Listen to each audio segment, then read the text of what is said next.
What's going on, boxing fans? Julian Williams here at the distance. I got a breakdown for you guys. Prediction: Ricardo Mayorga versus Miguel Cotto, matchup for the WBA light middleweight championship. Takes place this Saturday on Top Ranks pay-per-view, which is going to be sponsored by Showtime. Overall, it's a very interesting matchup, to say the most. And it does seem like I say it with every single match, but this one is quite interesting. Though it's kind of a matchup that's just kind of, you obviously know who more than likely is going to win the fight. But anyway, I'm just going to break the fight down to make it all fair. But Miguel Cotto versus Ricardo Mayorga. Ricardo Mayorga has basically been beaten by some of the top fighters of his generation, Shane Mosley, despite the fact that he was, I believe he was up on one of the scorecards back in September of '08 when he fought him. He was defeated by Oscar De La Hoya, and he was defeated by Felix Trinidad. Three top names of in the last 10 years in boxing. These three men were some of the biggest names, and one of my favorite fights of all time was Felix Tito Trinidad versus Ricardo Mayorga in September of '04. One of my favorite matchups to watch, and even though it wasn't, he was also defeated by Corey Spinks, but overall though, something to point out is Mayorga, Mayorga, I think in a way has tried to improve, and he's tried to make adjustments to his style, but he always kind of, in the Mosley fight, he tried to box a little bit, and not only that, Mosley does have trouble against taller opponents, but he did try to box a little bit, and he did less, that wild man style coming in and just swinging, even though he had his moments in that specific matchup. Another thing to point out is I really question if he can make the 154 healthy. But the dude's a warrior, so I'll give him that. But the way that the different ways that he's been beaten, he was outboxed by Spinks, he was counterpunched and beaten by Trinidad. He was just straight up beat up by De La Hoya, and at the last second, Mosley beat him. Those are just four different ways of getting defeated. And the Spinks victory is a lot different. Spinks basically, he just boxed the whole fight and didn't exchange with him. But overall, Mayorga, is not the most complete fighter. And, at this time, I believe he's about 30, I think he's about 37, 38 by now.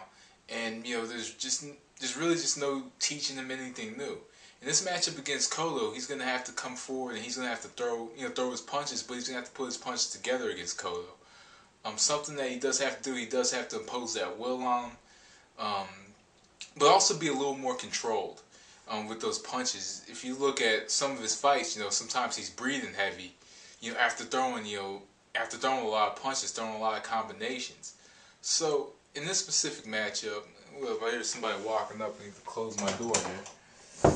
But in this specific matchup, I just think that Ricardo Mayorga is going to have to throw a lot of punches. He's going to have to come forward. He's going to... And the thing with Mayorga is he doesn't lead in with a jab. He just punches. He just throws, a lot of what he throws is just straight power punches. Power punch combinations. In this specific matchup, he's going to have to throw quite a few combinations. And he's going to have to try to outwork Miguel Cotto in this matchup. He's going to have to outwork him. I believe I think he's a taller fighter. Maybe he was that size. I'm not sure. I didn't look at the tail of the tape, before doing this prediction. But I think he may be taller than Cotto, if I'm not mistaken. But he's gonna have to, throw a lot of punches, just put his combinations together very well, and fight very controlled in this matchup. Also, move, not necessarily move a lot, but try to find a way to counter Cotto, to make Cotto a little bit hesitant to throw his shots. But really, that's really my key to victory from Ricardo Mayorga with that style. He's not necessarily one-dimensional. He's about a dimension and a half. This is the best way to describe it. Miguel Cotto, there's a lot of ways to defeat Ricardo Mayorga from Miguel Cotto. There are many ways. He can stand, and he can stand and he can trade. He can stand and he can counter, because Mayorga throws a lot of shots, or he can go to the body. In 2004, when he fought Felix Trinidad, every time Trinidad went and threw that shot to the body, he's the first fighter to knock Mayorga down, and he knocked him down the first time with a body shot. And every time he got hit with that body shot, Mayorga just stopped in his tracks. Mayorga apparently doesn't like being hit to the body. That's just plain and simple. He doesn't like being hit to the body, so the left hook to the body could be his bread and butter punch to slow Mayorga down. Just the left hook to the body. Doesn't get more simple than that. The left hook. And the thing with Cotto is he likes to start off with the jab. And Cotto can just counter his shots. He can go to the body. He can he could look for other opportunities. Maybe just boxing with him and not fighting, not exchanging with him, but throw just subtle shots to the body. But that main bread and butter punch is that left hook to the body. Every time, like I said, Tito Trinidad, fellow Puerto Rican fighter back in 2004, didn't go to the body as often, but could stop Mayorga much earlier in his prime. I believe in his prime, if he went to the body more, if he could have stopped him much earlier. And Cotto, who's a very good body puncher, and I think he likes to sustain a body attack. I just think that Cotto just needs to go to the body. Basically, that's just the simple thing to do. He doesn't like body shots. Mayorga just doesn't like body shots. That's just the best way to go about it. Not only that, this is at a higher weight class. This is at 160. And even though he may be a little more punch resistant at 154, I think, the years out of boxing, I don't think his last match was at 150. I think it was at 162 back in December, if I'm not mistaken. But, coming back down the weight could be hard on him at this age. Coming back down to 154. I think this is the first time he's been at 154 in like almost 3 years. 3 years. It's been a while since he's been at 154. And this shouldn't be a tough fight for Cotto.